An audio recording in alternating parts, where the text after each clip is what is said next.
boa noite a todos e a todas que estão participando de mais uma live aqui do curso de Introdução à Doutrina Espírita.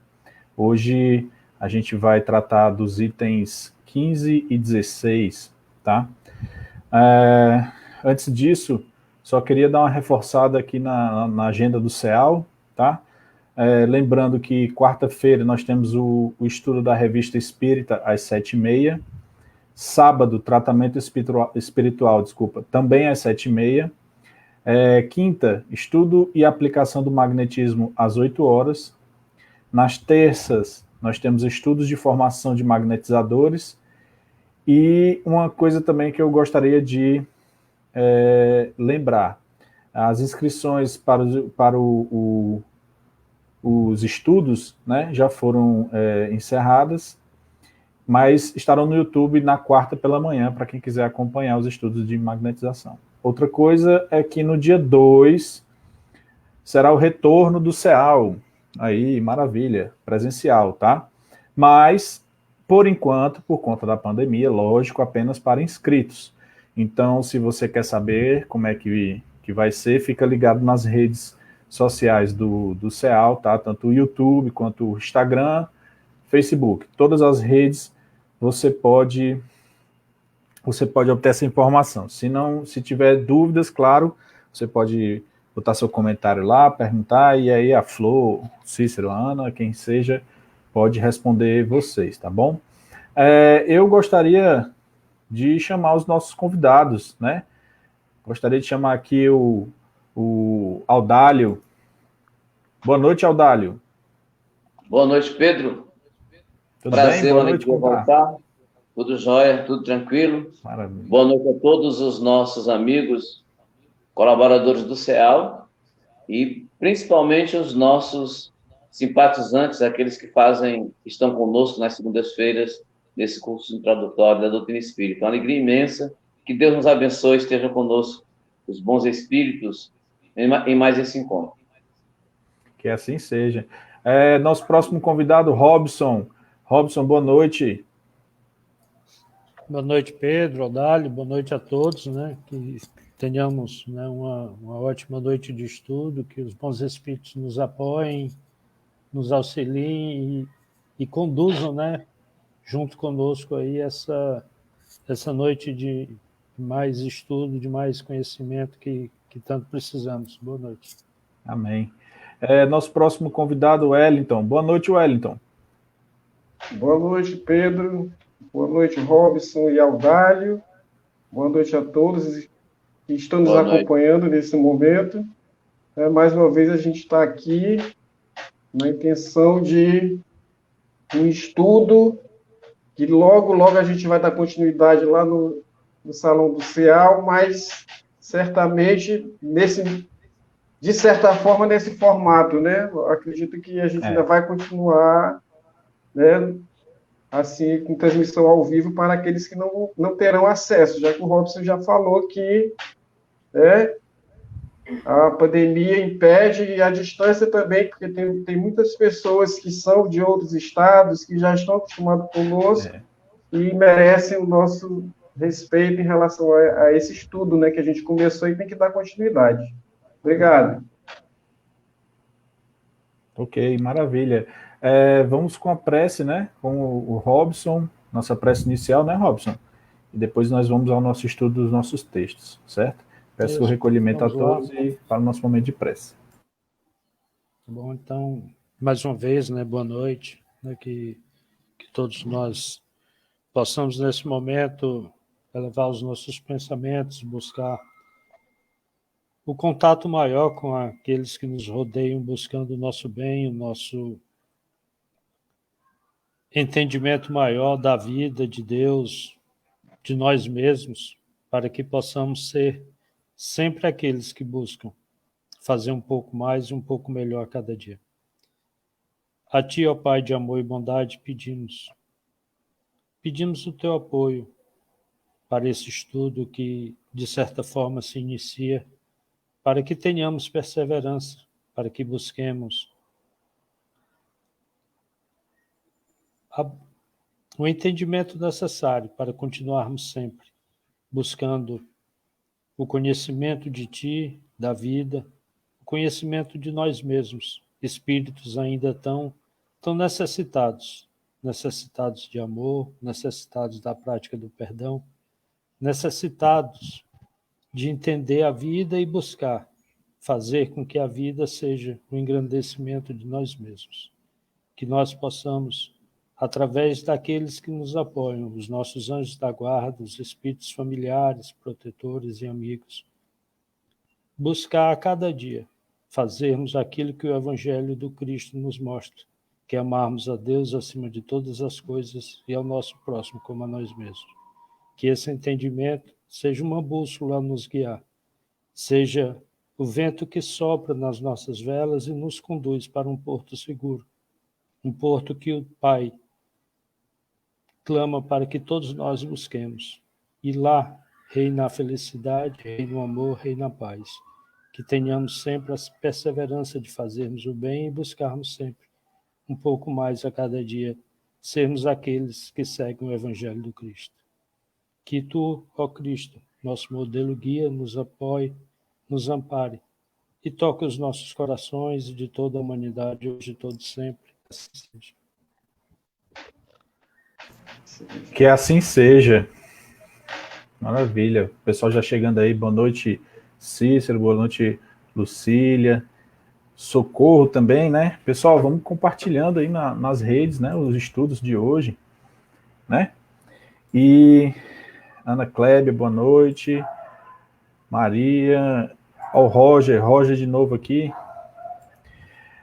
Pessoal, nós temos os itens 15 e 16, não é isso? Hoje. E a gente vai ter uma mudança, né? Vamos ter uma mudançazinha. Deixa eu puxar o texto aqui pra gente, já pra gente comentar.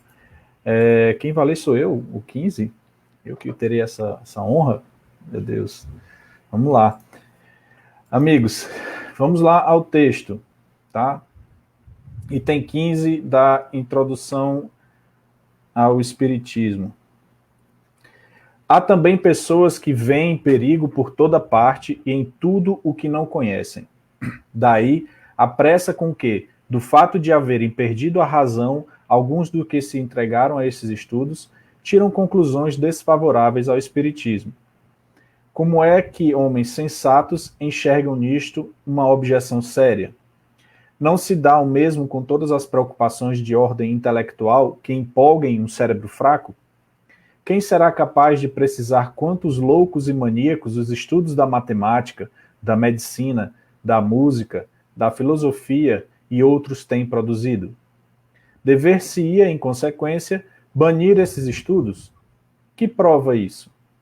Nos trabalhos corporais, estropiam-se os braços e as pernas, que são os instrumentos da ação material.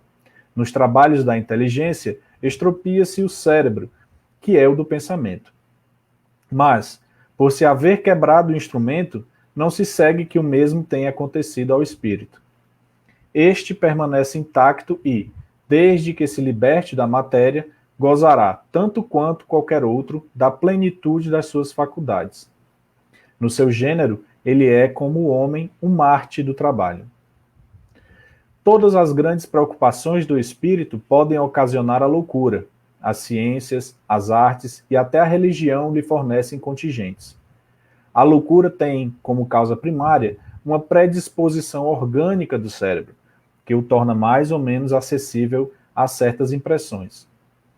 Dada a predisposição para a loucura, esta tomará o caráter da preocupação principal, que então se muda em ideia fixa, podendo tanto ser a dos espíritos, em que com ele se ocupou, como a de Deus, dos anjos, do diabo, da fortuna, do poder, de uma arte, de uma ciência, da maternidade, de um sistema político ou social. Provavelmente o louco religioso ter-se-ia tornado um louco espírita, se o espiritismo fora a sua preocupação dominante, do mesmo modo que o louco espírita o seria sob outra forma, de acordo com as circunstâncias. Digo, pois, que o espiritismo não tem privilégio algum a esse respeito. Vou mais longe. Digo que, bem compreendido, ele é um preservativo contra a loucura.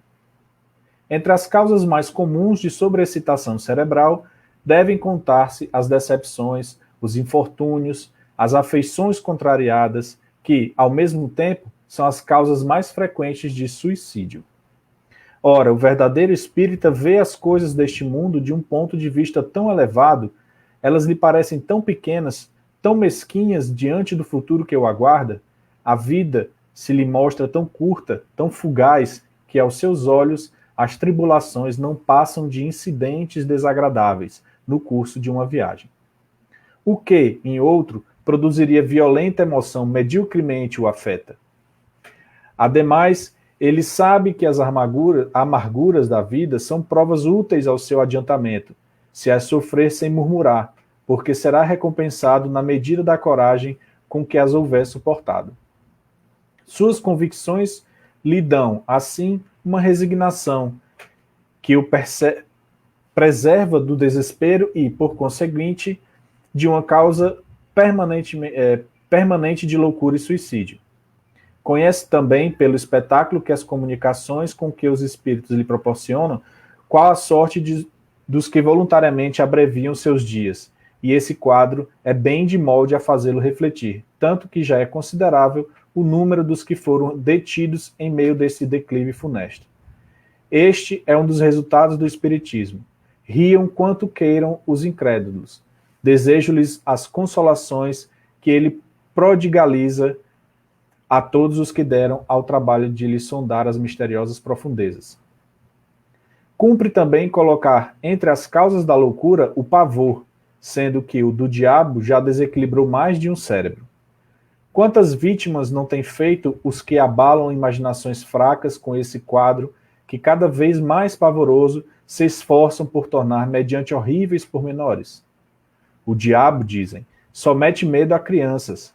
É um freio para fazê-las ajuizadas. Sim, é, do mesmo modo que o papão e o lobisomem. Quando, porém, elas deixam de ter medo, estão piores do que dantes.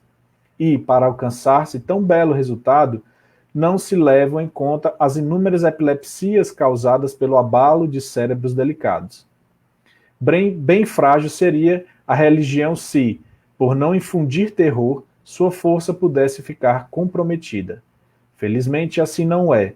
De outros meios dispõe ela para atuar sobre as almas.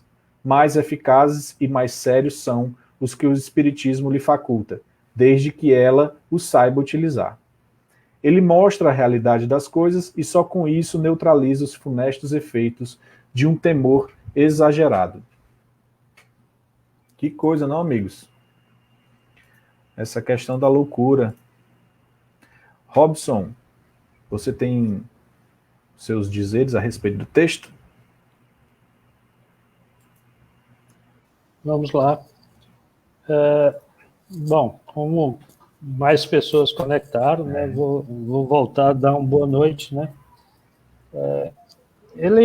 O Allan Kardec, ele continua respondendo, né, aqueles que são contraditores, né, como a gente já vem falando, e um deles, né, ou vários deles, agora, eu estou com um eco aqui, talvez alguém esteja com o microfone aberto.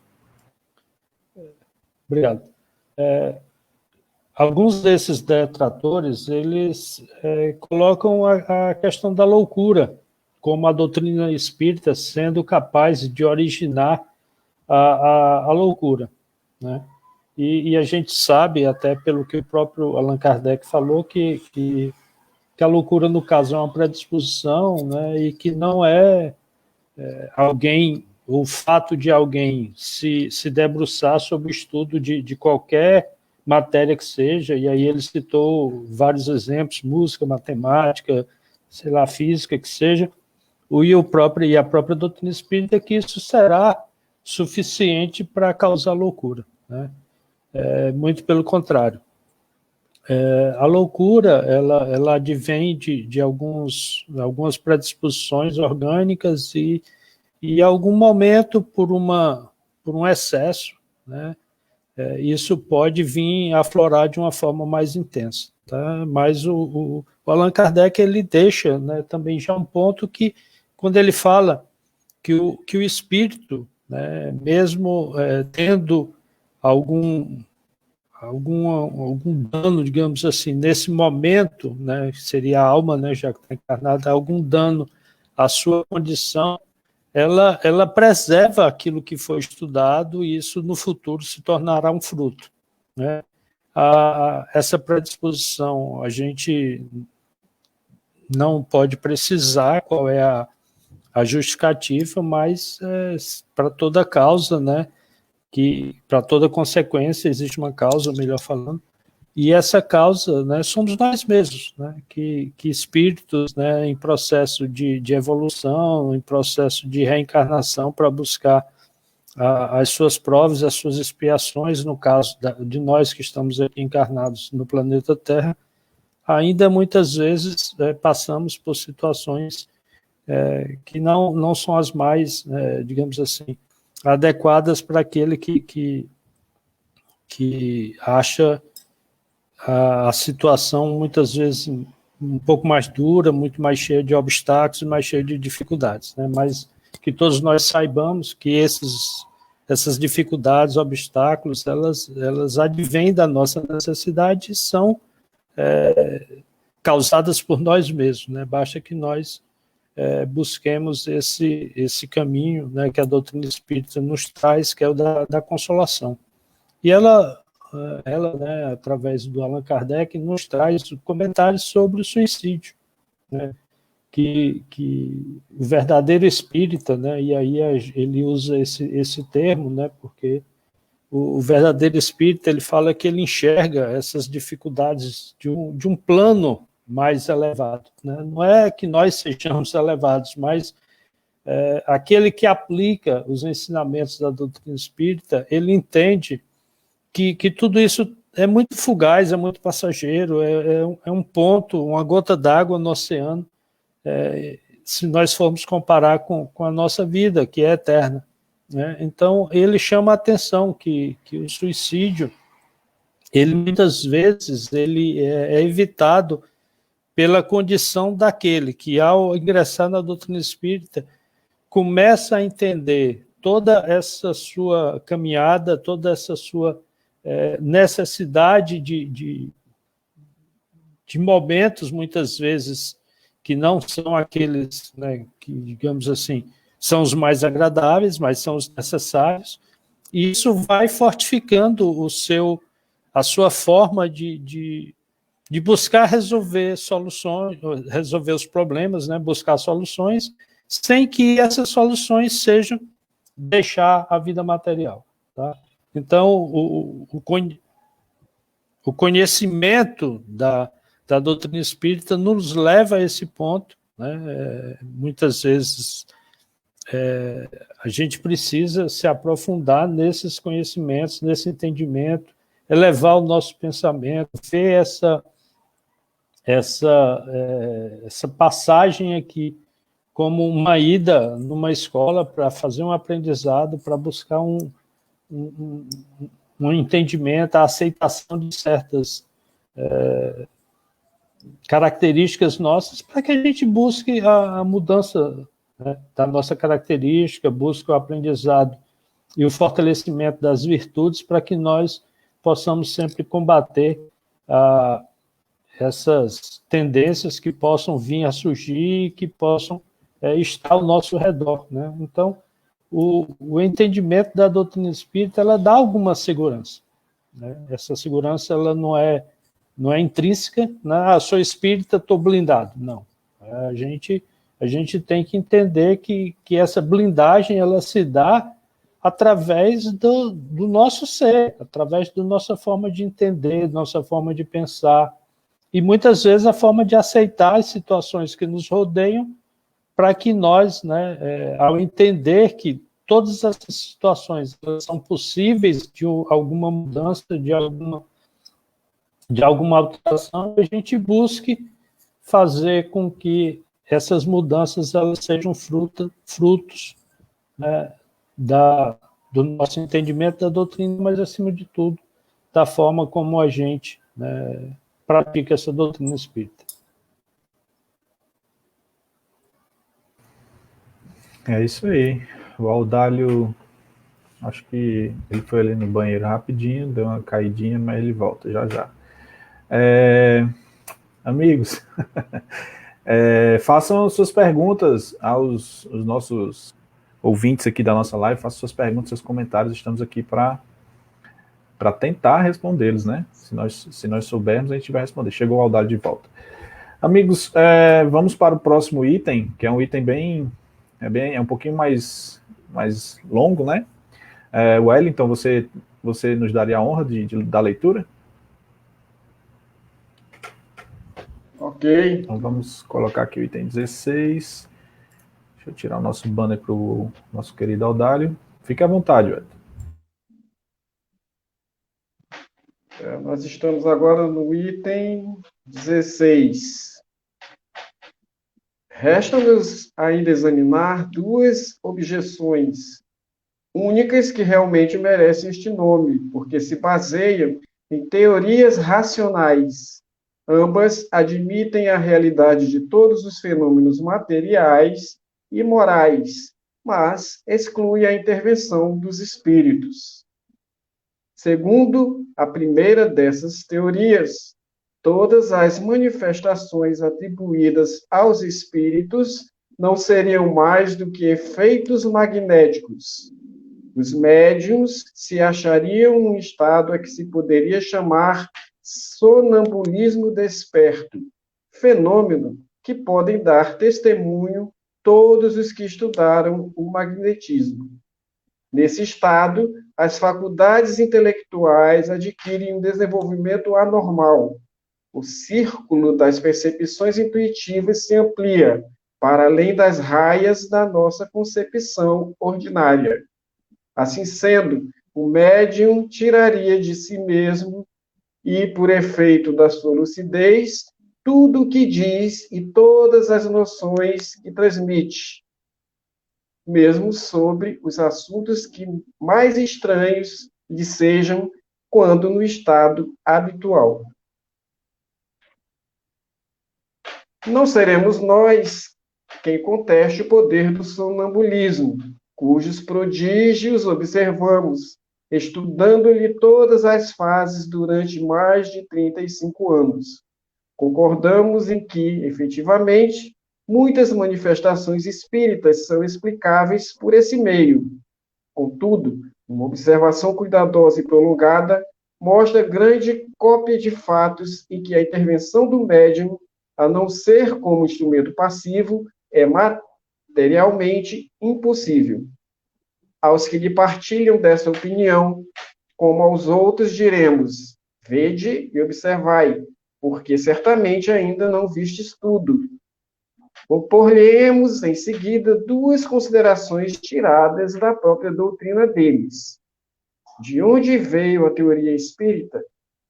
É um sistema imaginado por alguns homens para explicar os fatos? De algum modo, quem então a revelou? Precisamente esses médios cuja lucidez exaltais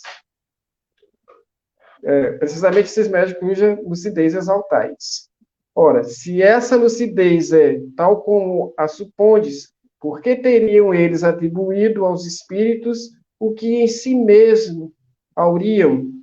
Como teriam dado sobre a natureza dessas inteligências extra-humanas as informações precisas, lógicas e tão sublimes que conhecemos?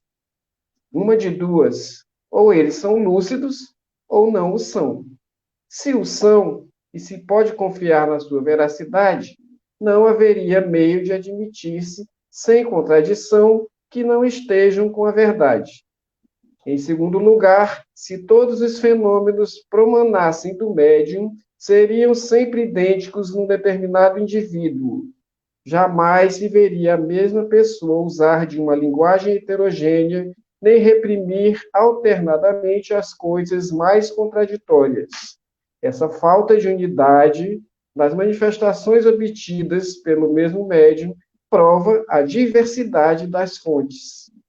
Ora, desde que não as podemos encontrar todas nele, forçoso é que as procuremos fora dele. Segundo outra opinião, o médium é a única fonte produtora de todas as manifestações, mas, em vez de extraí-las de si mesmo, como pretendem os partidários da teoria sonambúlica, ele as toma ao meio ambiente.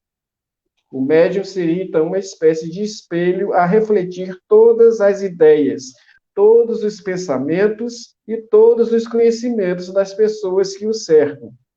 Nada diria que não fosse conhecido, pelo menos, de algumas destas. Não é lícito negar-se, e isso constitui mesmo o princípio da doutrina, a influência que os assistentes exercem sobre a natureza das manifestações. Essa influência, no entanto, difere muito da que supõem existir, e dela há que faria do médium um eco dos pensamentos daqueles que o rodeiam. Vai grande distância, porquanto de fatos demonstram o contrário.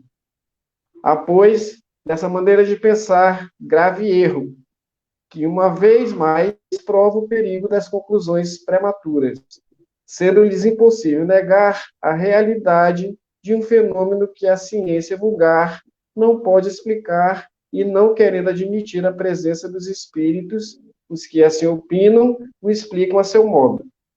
Seria sedutora a teoria que sustentam, se pudesse abranger todos os fatos. Tal, entretanto, não se dá quando se lhes demonstra, até a evidência, que certas comunicações do médium são completamente estranhas aos pensamentos, aos conhecimentos, às opiniões, mesmo de todos os assistentes, que essas comunicações frequentemente são espontâneas e contradizem todas as ideias pré-concebidas. Eles não se embaraçam com tão pouca coisa. Respondem que a irradiação vai muito além do círculo imediato que nos envolve. O médium é o reflexo de toda a humanidade, de tal sorte que, se as inspirações não lhe vêm dos que se acham a seu lado, ele as vai beber fora, na cidade, no país, em todo o globo terráqueo e até nas outras esferas.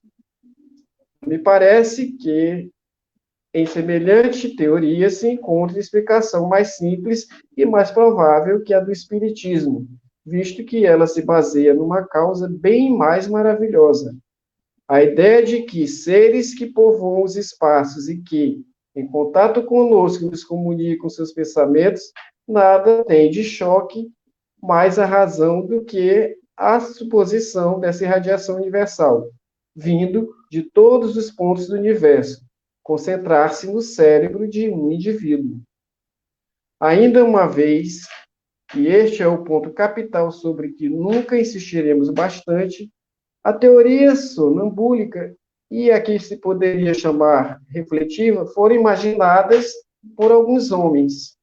Suas opiniões individuais, criadas para explicar um fato, ao passo que a doutrina dos espíritos não é de concepção humana. Foi ditada pelas próprias inteligências que se manifestam quando ninguém disso cogitava, quando até a opinião geral a repelia. Ora, perguntamos, onde foram os médiuns beber uma doutrina que não passava pelo pensamento de ninguém na Terra? Perguntamos ainda mais, por que, estranha coincidência, milhares de médiuns, espalhados por todos os pontos do globo terráqueo e que jamais se viram, acordaram em dizer a mesma coisa? Se o primeiro médium apareceu na França, sofreu a influência de opiniões já aceitas na América, por que singularidade foi ele buscá-lo a 2.000 léguas além-mar e no seio de um povo tão diferente pelos costumes e pela linguagem, em vez de as tomar ao seu derredor? Também ainda há outra circunstância em que não se tem atentado muito. As primeiras manifestações na França, como na América, não se verificaram por meio da escrita nem da palavra falada, e sim por pancadas concordantes com as letras do alfabeto e formando palavras e frases. Foi por esse meio que as inteligências autoras das manifestações se declararam espíritos. Ora, dado se pudesse supor a intervenção do pensamento dos médiuns nas comunicações verbais ou escritas, outro tanto não seria lícito fazer-se com relação às pancadas, cuja significação não podia ser conhecida de antemão. Poderíamos citar inúmeros fatos que demonstram, na inteligência que se manifesta, uma individualidade evidente e uma absoluta independência de vontade. Recomendamos, portanto, aos dissidentes observação mais cuidadosa e, se quiserem estudar sem prevenções e não formular conclusões antes de terem visto tudo, reconhecerão a impotência de sua teoria para tudo explicar. Limitar-nos a propor as questões seguintes. Por que é que a inteligência que se manifesta, qualquer que ela seja, recusa responder a certas perguntas sobre assuntos perfeitamente conhecidos, como, por exemplo, sobre o nome ou a idade do interlocutor, sobre o que ele tem na mão, o que fez na véspera, o que pensa fazer no dia seguinte, etc. Se o médium fosse o espelho do pensamento dos assistentes, nada lhe seria mais fácil do que responder. A esse argumento retrucam os adversários, perguntando a seu turno por que os espíritos que devem saber tudo não podem dizer coisas tão simples, de acordo com o axioma, quem pode o mais, pode o menos, e daí conclui que não são os espíritos que respondem. Se o ignorante ou um zombador, apresentando-se a uma douta assembleia, perguntasse, por exemplo, por que é dia às 12 horas, acredita alguém que ele se daria ao incômodo de responder seriamente? E seria lógico que, do seu silêncio ou das zombarias com que pagasse ao interrogante, se concluísse serem tolos os seus membros?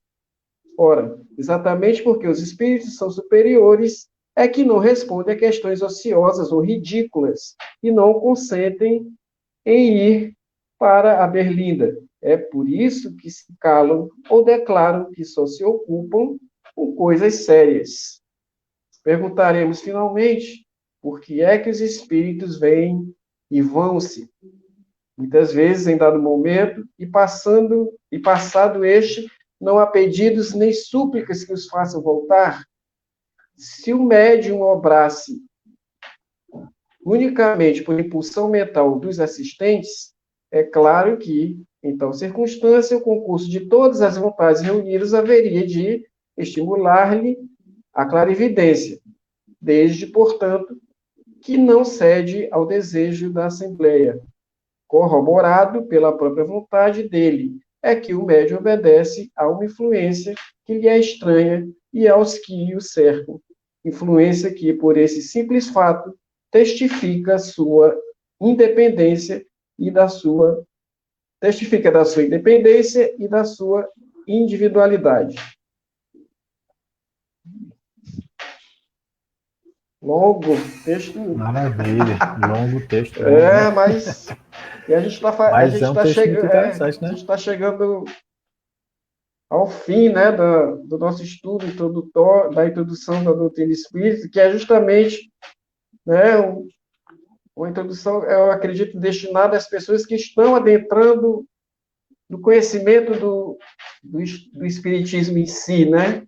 Então, ele vai estar revelando aí alguns pontos importantes. E a gente viu que, desde o começo até o momento, as nossas leituras se tratavam muito, assim, em grande parte, das oposições, dos opositores, né? Aquelas pessoas que sempre tinham um argumento contrário à teoria espírita. E chegamos ao ponto, né, dessas duas teorias, essas duas teorias, que é a teoria perdi aqui, a teoria magnética e a do meio ambiente, né? E são as duas teorias que o Allan Kardec, ele ele se demonstrou até uma certa satisfação, porque ali ele percebeu nessas teorias, né, uma certa racionalidade, né? A racionalidade é essa que fez com que ele, na sua humildade, no seu jeito de dialogar, como ele sempre fez, né, desse as suas respostas e seus esclarecimentos. Porque apesar dessas teorias terem como base a racionalidade, né, Kardec percebeu, né, dentro do seu estudo, alguns erros, alguns pontos que deixaram espaços, né, abertos, que não sem explicação. Essas duas teorias... Algumas lacunas, né? Duas lacunas. Essas duas teorias foram as únicas consideradas por ele, justamente por isso, por causa da racionalidade, né? E essas duas teorias, essas duas objeções, né, digamos, têm características diferentes, né?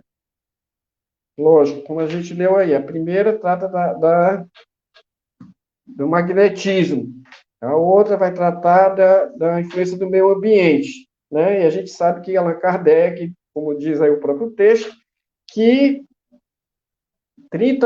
durante 30 anos ou mais da sua vida, eles também, né, se dedicou ao estudo do magnetismo.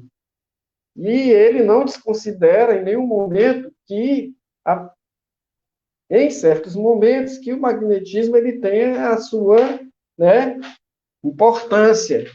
Mas essa explicação que ele foi dada ainda não era convincente, né?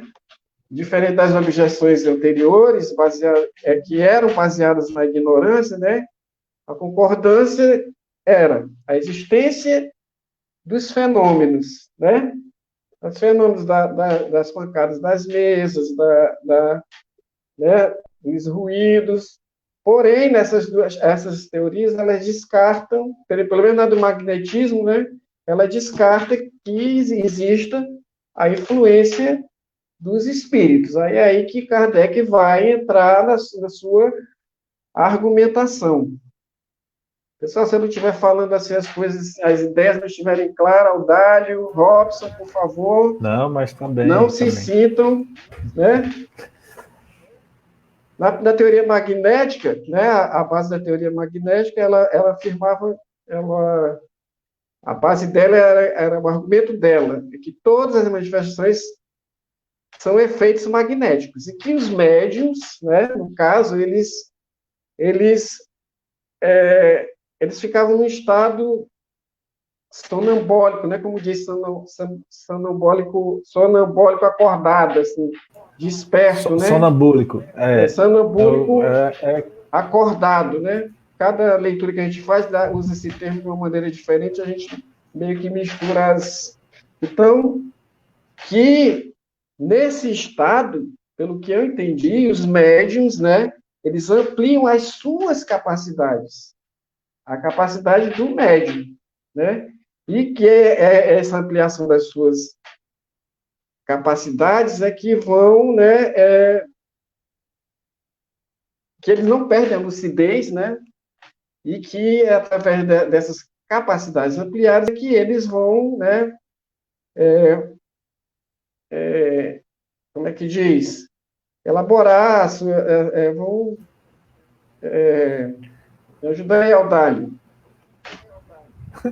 Eles vão dar continuidade ao fenômeno, né, que está acontecendo. Eu digo assim, a teoria do magnetismo, Kardec ele veio dizer o seguinte, né, que ele estudou por 35 anos, ele conhece muito bem a questão do magnetismo, né, mas que, assim, alguns fenômenos espíritas se explicam através do magnetismo, mas se você isolar só o magnetismo e tentar explicar alguns dos fenômenos que ele vê, só o magnetismo em si não explica tudo, não é isso? Foi aí que eu entendi, se alguém tiver me corrija. Não explica tudo, né? Então, assim, por isso que tem a questão do espiritismo, porque, vamos supor, as pancadas, ela pode até se dar por questão do magnetismo, mas no momento em que ela tem vamos dizer assim, um viés inteligente, se você começa a perceber que aquelas pancadas têm uma certa inteligência, então você tem que perguntar como está acontecendo. mas é a questão, por conta do médium, né? É o médium que tá agindo, vamos dizer assim, magneticamente lá para criar as pancadas, mas nem sempre as pancadas ou as comunicações em si, elas estão assim, como é que eu digo, corroborando com alguns pensamentos do médium, algumas atitudes do médium, entendeu? Algumas opiniões. Então ele pergunta assim, então como você me explica que o médium está falando isso, se ele não concorda com isso, né? Ou se ele não, vamos dizer assim, ele está falando de uma maneira que ele não sabe falar, entendeu? Que não é o habitual dele falar. É por aí, é isso aqui, é mais ou menos isso? Porque é o seguinte, porque na verdade, nessa explicação da teoria magnética, né, o médium, ele é ativo, né, ele interfere. E na doutrina espírita, o médium, ele é apenas um instrumento. Mas o Kardec, ele não nega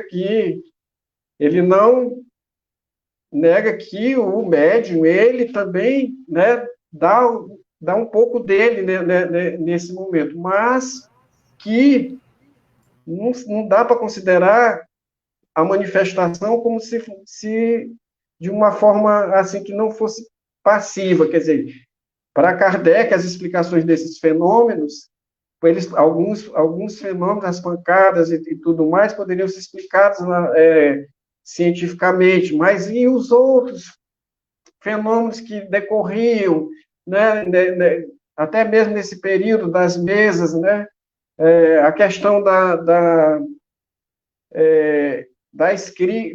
manifestação da sexta, uma série de fenômenos que nós já estudamos anteriormente, né, que deixava claro a existência de uma outra inteligência, uma outra interferência que se manifestava, mas que também se manifestava de acordo com sua vontade, não era querer e haver a manifestação. O que eu entendi, né, dessa leitura, e depois os meninos vão completar, foi isso. Porque Kardec, ele contesta essa lucidez, né, a lucidez, porque senão essa lucidez, ela traria contradições, né, no caso da teoria do magnetismo, né?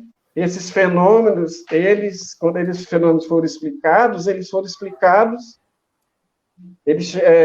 quando os fenômenos foram explicados sobre fatos e sobre ações das leis naturais, né, através das explicações do Allan Kardec e tudo, até o magnetismo, naquela época, que era muito conhecido na Europa, né, chegaram a acreditar que o magnetismo iria, né, a bancarrota, iria morrer, né, ao contrário, né, Kardec considerava o magnetismo importante, que ele poderia ser, eu não sei se eu estou falando alguma coisa que não tem sentido.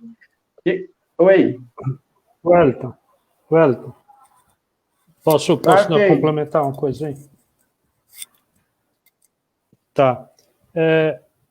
O Allan Kardec ele tá dando respostas a duas teorias aí, né? A do sonambulismo desperto e a teoria refletiva. Na questão do sonambulismo, embora na doutrina espírita possa ocorrer exatamente da mesma forma como os detratores falavam, eles falavam que simplesmente era a mente do médium que se ampliava, e ao ampliar ela tinha uma percepção mais elevada das situações, tá? E aí, né, diferentemente da doutrina espírita, faltava o mediunismo, ou seja, a interferência de uma outra inteligência, e aí, nesse caso, a divergência era exatamente isso, né? Não era pelo mecanismo ou pela mecânica da coisa em si. Na questão da teoria refletiva, ele dizia que a mente do médium, né, os detratores, né, falavam que a mente do médium interagia com a mente, né, no primeiro momento dos assistentes, e aí quando os assistentes não tinham o conhecimento necessário para tecer aquele comentário ou trazer aquela informação, eles ampliaram isso para o universo todo. Agora, é uma questão, desculpas, sempre a gente vai encontrar para qualquer situação, mas só para a gente imaginar o seguinte, o cara tem a condição de fazer contato com todas as mentes do universo, trazer dessas mentes informações, era uma pessoa privilegiada, e num mundo ainda tão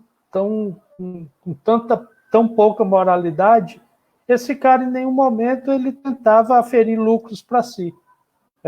Então, é totalmente inconsistente essa teoria, né, de você defender que um ser, né, ali, um médium, e ele não denegria a mediunidade ou aquela informação que estava sendo trazida, ele aceitava, mas ele só dizia, olha, isso aqui é de uma outra pessoa que está encarnada, né? E essa informação foi trazida. E esse médium, ele não tirava nenhum lucro para si, né? Então, por que fazer tudo isso? Por que perder aquele tempo? Por que, sei lá, fazer com que as pessoas acreditassem nele, se isso não lhe trazia nenhum resultado material, né? As comunicações, elas não começaram exatamente dessa maneira, como estão sendo denegridas agora, com o papel e o lápis ali na mão do médium. Elas começaram com as pancadas, com as cestas, né? E isso, né, em todas as partes, e os próprios espíritos foi quem se mostraram como tal, né? Então, é uma teoria, né, que ela não tem fundamentação. Não dá para você entender que existe uma veracidade, que tem uma aceitação, tentar, né, fazer um reflexo do que ocorre na doutrina espírita baseado nessas teorias. Tá? Eu acho que só para dar uma complementada aí na discussão. Audálio, você tem algum comentário?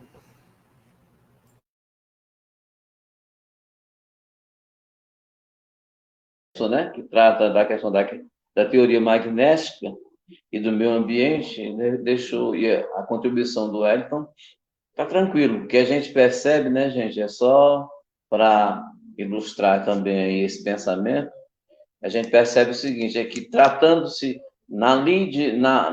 no trabalho, na lide de hoje, né, onde a gente já até estudou a questão das manifestações mediúnicas, aí fica claro nesse texto, que Kardec tinha estudado por 35 anos a questão do magnetismo, né, que nós sabemos que ele interfere, que ele ajuda, que ele colabora na prática, no exercício das manifestações mediúnicas.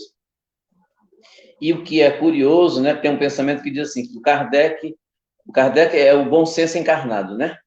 Então, o camarada de um bom senso e de uma racionalidade, claro, com a missão que ele tinha, que ele veio para cá, não poderia ser diferente. Então, a gente percebe o quê? Que ele enriquece e ele se apropria da própria teoria dos contraditores, dos opositores, né? Ele não entra em choque de ideias, ele se apropria, inclusive, das ideias, que ele diz, olha, realmente, porque as duas teorias dizem o seguinte, as duas teorias, elas até admitiam os fenômenos, né? Elas admitiam os fenômenos materiais, os fenômenos morais. Porém, não entendiam, não aceitavam a interferência dos espíritos, né? Aí ele faz vários questionamentos, né? Ele faz vários questionamentos dentro da própria teoria que eles admitiam, mas, por exemplo, quem foi que criou o espiritismo, né? Como é que o médium traz tanta informação, como o Robson colocou, alguém de uma limitação intelectual tão pequena, diminuta, alguém, a grande maioria, com um pouquíssimo nível de moralidade. E como foi que no início os próprios espíritos, olha, nós estamos aqui, nós somos os espíritos. Então, como você omitir, né, que existe, na verdade, que existe inteligências além das nossas e que colaboraram com essas manifestações. Então, a gente sabe hoje, por exemplo, o sonambulismo é um estado, é um dos níveis de mediunidade, mas é algo muito limitado. O médium, na verdade, num estado de sono, desperto, né, meio acordado e tal, ele mergulha num estado, e é possível isso conosco, né? Em determinado estado, ele traz informações limitadas à realidade dele, ou até de uma dimensão onde ele consegue chegar, mas ela não responde determinados fenômenos e informações que outros tipos de manifestações mediúnicas nos trazem. É reflexivo que o nosso amigo aí, Robson, já fez as suas reflexões. É impossível a gente perceber que uma mente tão ainda em processo de maturidade, de abrangência tão grande, né, consiga se conectar e absorver do universo tantas informações para trazer. Então, ou seja, efetivamente, nós, enquanto médios, nós somos instrumentos, nós somos veículo, nós somos a ponte entre esses dois planos, e fica muito claro para nós que algumas informações realmente são vindas, oriundas dessa espiritualidade, desses espíritos, e não um material nosso, porque, agora fazer como as informações que nós temos, a coisa de 10 anos atrás, a nossa própria memória esquece, apaga, não consegue lembrar. Imaginemos informações que são trazidas para nós no campo do exercício mediúnico. Então, na verdade, esse estudo, como ele falou aí, esses 2 itens hoje estão quase que já concluindo, né, o estudo da introdução do Livro dos Espíritos, e que vem, na verdade, afunilando para a questão desses todos os itens que já estudamos. Esses 2 itens, eles vêm afunilando, vêm fechando, assim, essa parte prática da vivência, da experiência com os espíritos. É isso mesmo. Kardec, com a sua inteligência, ele conseguiu pegar essa teoria e expandir ainda, né? Diz assim, olha, vai até certo ponto, mas ainda tem outras perguntas para fazer. Falar em perguntas, amigos, alguém tem mais perguntas? Aí vocês podem colocar no chat que a gente responde. Queria saber se os nossos amigos têm mais considerações, algumas coisas, ou se já podemos seguir. Não estou ouvindo. Você não está me ouvindo, Audálio? Pedro. Estão me ouvindo? Agora vocês estão me ouvindo? Oxe, meu microfone estava aqui desmarcado e eu achei que eu estivesse falando e vocês estavam escutando. Bom, eu te ouvi, viu, Pedro? Então era o Audálio que não estava ouvindo. Tá. Eu ouvi. Ótimo, maravilha. Bom, então é isso, meus amigos. Vocês têm mais alguma consideração, algo a dizer, algo a complementar? Podemos seguir? Estou sem som, não estou ouvindo. Vamos ver aqui o que é que eu posso fazer com o nosso Audálio.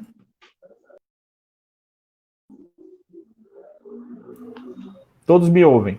Faz assim, todos me ouvem. Então, tá me ouvindo todo mundo? Só o Audálio que não me ouve. Audálio, tenta sair e entrar de novo aí para ver se melhora o seu áudio.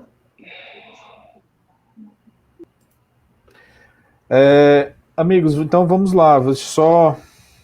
Já que esperando aqui o Audálio para voltar, deixa eu só fazer o seguinte, relembrar aqui a nossa agenda, né? Deixa eu só pegar a minha pesca aqui, por favor.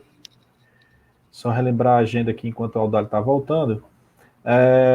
Nas terças-feiras nós temos o estudo de formação de magnetizadores, tá? As inscrições já foram encerradas, mas os estudos estarão no YouTube nas quartas pela manhã. Quarta-feira nós teremos o estudo da Revista Espírita, às 7h30. A quinta-feira, o estudo e aplicação do magnetismo, às 8 horas. E aos sábados, o tratamento espiritual, às 7h30. Logicamente que na segunda-feira nós temos o nosso estudo da introdução da doutrina espírita, claro. Mais uma vez, amigos, enfatizo essa questão aí do nosso estudo, foi muito bom, muito interessante. E suas considerações finais para a gente continuar para a nossa leitura do Evangelho e depois a nossa prece.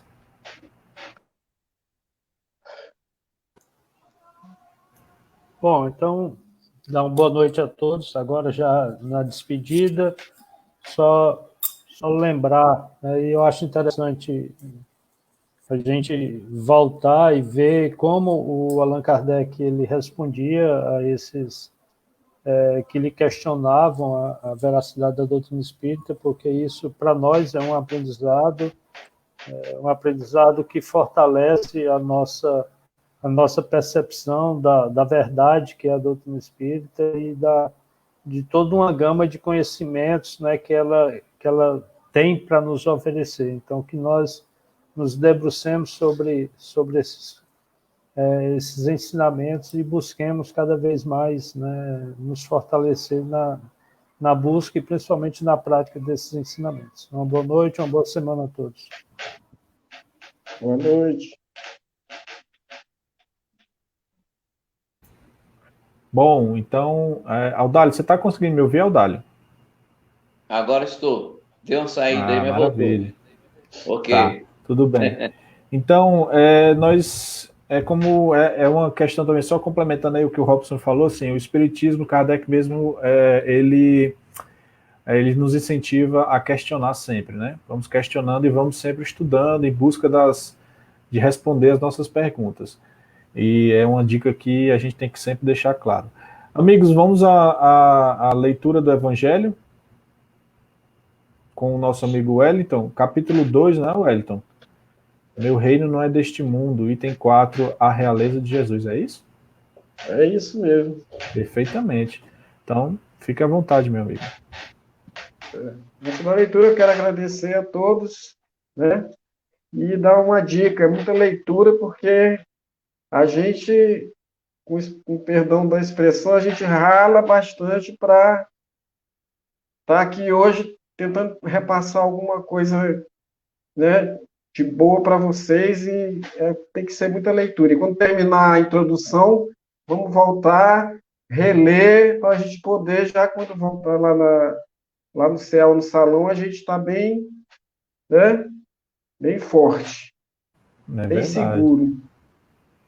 Uma dica pode ser, vocês leem a introdução, fazem os seus resumos, colocam as suas perguntas, bota aí na rede social, vai lá no céu, pergunta para a gente. Exatamente. É assim que funciona. Vamos lá, Wellington. Vamos lá. O Evangelho segundo o Espiritismo, capítulo 2. Meu reino não é deste mundo. A realeza de Jesus. Item 4. Que não é deste mundo o reino de Jesus, todos compreendem. Mas também na terra não terá ele uma realeza. Nem sempre o título de rei implica o exercício do poder temporal. Dá-se esse título, por unânime consenso, a todo aquele que, pelo seu gênio, ascende à primeira plana numa ordem de ideias quaisquer. A todo aquele que domina o seu século e influi sobre o progresso da humanidade. É nesse sentido que se costuma dizer o rei ou o príncipe dos filósofos, dos artistas, dos poetas, dos escritores, etc. Essa realeza, oriunda do mérito pessoal, consagrada pela posteridade, não revela, muitas vezes, preponderância bem maior do que a que cinge a coroa real? Imperecível é a primeira, enquanto esta outra é joguete das vicissitudes. As gerações que se sucedem à primeira sempre a bendizem, ao passo que, por vezes, amaldiçoam a outra. Esta A terrestre acaba com a vida. A realeza moral se prolonga e mantém o seu poder, governa sobre tudo após a morte. Sob esse aspecto, não é Jesus mais poderoso rei que os potentados da terra? Razão, pois, lhe assistia para dizer a Pilatos, conforme disse: sou rei, mas o meu reino não é deste mundo.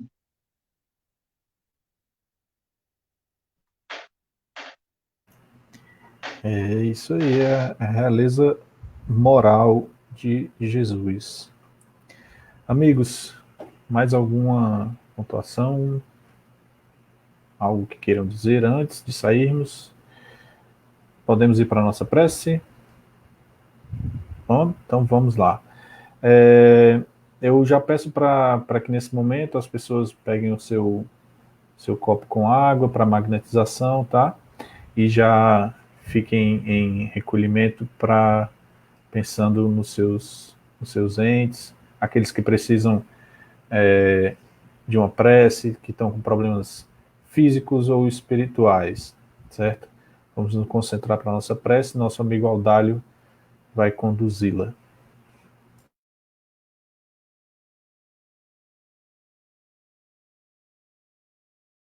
Esse é o nosso momento de magnetismo, já também expressar nossa profunda gratidão a todos aqueles que nos prestigiam nas segundas-feiras, esse pessoal, essa turma de outras cidades, de outros grupos espíritas, o nosso carinho, recebam aí o nosso abraço fraterno.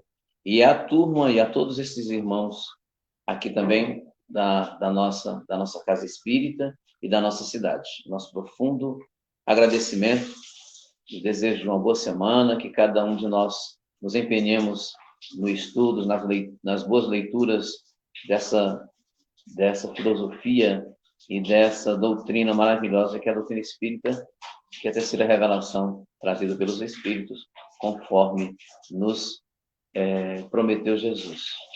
Vamos para o nosso momento de agradecimento através da prece. Bondoso Deus, Pai de amor, de bondade, de justiça, Senhor da vida, queremos te agradecer nesse instante por mais esta oportunidade de estarmos juntos para estudarmos, para ampliarmos os nossos conhecimentos sobre a espiritualidade, sobre a imortalidade, conforme nos ensinou Jesus, quando nos falou que ninguém chegaria ao reino dos céus se não nascesse novamente, para as experiências que nos permite a sublimidade, a nos desvencilharmos dos miasmas terrenos até chegarmos à nossa condição de angelitude, de sublimação espiritual. Queremos, nesse instante, certos da presença de Jesus, o médico divino, o médico de todos os médicos, que possam, nesse instante, através dos nossos benfeitores espirituais, também que nos assistem, magnetizar todas as águas que se encontram depositadas em seus recipientes dos nossos irmãos e amigos, para que elas se tornem efetivamente medicamentos para os nossos miasmas, para as nossas dificuldades, as nossas enfermidades físicas e também espirituais. Queremos te pedir ao Pai, por acréscimo da tua misericórdia, que a nossa prece, que os nossos pedidos nesse instante ecoem, se expandam até os nossos anjos de guarda, até os amigos espirituais, para que possam se tornarem fluidos sutis, a balsamizarem, suavizarem todos os nossos irmãos que se encontram no momento passando pela prova da dor, da enfermidade física, nos mais longínquos recantos, nos hospitais, nas enfermarias, nas unidades de terapias intensivas, onde quer que exista essa necessidade, que esse socorro espiritual, principalmente, possa envolver a todos. Te agradecemos, ó Pai, por mais esse dia, pelas provas e experiências, e queremos te rogar, em nome de Jesus, que essa semana que se inicia possa ser repleta de paz, de luz, de boas ações, dos nossos bons pensamentos conectados aos nossos anjos, para que nós efetivamente possamos ser instrumentos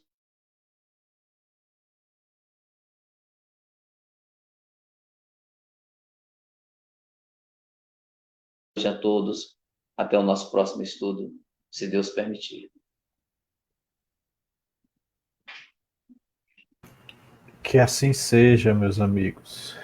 Maravilha, mais um dia maravilhoso de estudos. Na próxima semana nós teremos já o último item, né? Nosso último item aí da introdução dos itens do Livro dos Espíritos, já para depois passar para outros estudos. Meus amigos, boa noite. Boa noite a todos vocês. Que Deus os abençoe e que tenham uma semana supimpa, maravilhosa. Até mais, pessoal. Boa noite. Boa noite, Rob. Boa noite. E, meus amigos, mais uma vez lembrando, não esqueçam, estudem, leiam o Livro dos Espíritos, ou no caso que é o que a gente está estudando agora, tragam suas perguntas, tragam seus comentários, todos serão muito bem-vindos para os nossos estudos, certo? E é isso daí, uma semana abençoada para todos vocês, todo mundo que está dando comentário aqui, dando boa noite para todo mundo.